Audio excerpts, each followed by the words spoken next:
Hello, today we're going over the Trigonometry Final Review question number 34. It asks, plot the points given in polar coordinates. Also, transform the given polar point to a rectangular coordinate. First we see that it's given in a radius and an angle. 2 should be the r value for radius, while negative pi over 4 should be the theta value. First we can visualize theta as going down into quadrant 4.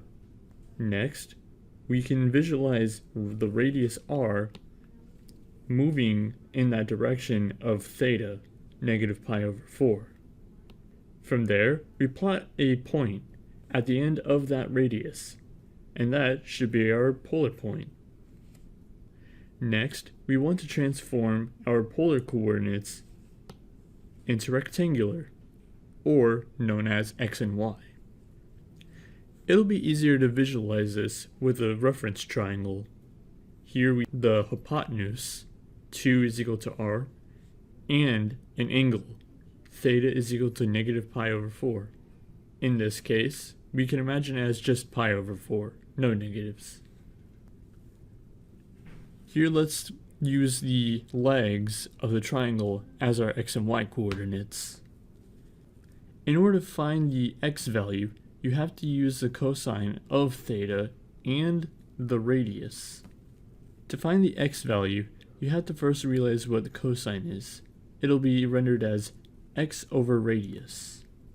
From there, we can just multiply the cosine by the radius in order to find the x value. The same principle applies to the sine of theta. It is equal to y over r, but can be rearranged to create y, which is r times sine theta.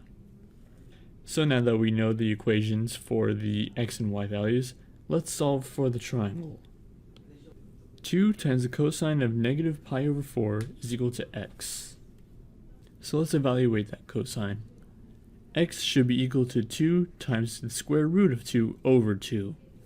The 2's cancel out, thus leaving us with just square root of 2.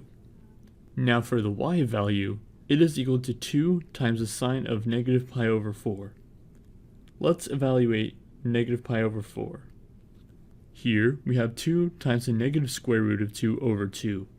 Once again, the 2's cancel out. So that just leaves us with the value negative square root of 2 is equal to y. Now that we have our values, let's put them into the coordinates. Now we have our answer in rectangular form. Thank you for watching.